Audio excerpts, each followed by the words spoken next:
আসসালামু আলাইকুম ওয়া রাহমাতুল্লাহি ওয়া বারাকাতুহু। বন্ধুরা কেমন আছেন? আশা করি সবাই ভালো আছেন। আজকে একটা নতুন কাজে জয়েন দিলাম।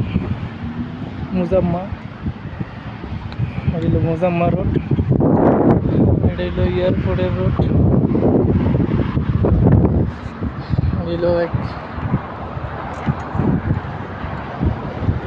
পার্ক, কলাবাগানের পার্ক, খেলাধুলা করে।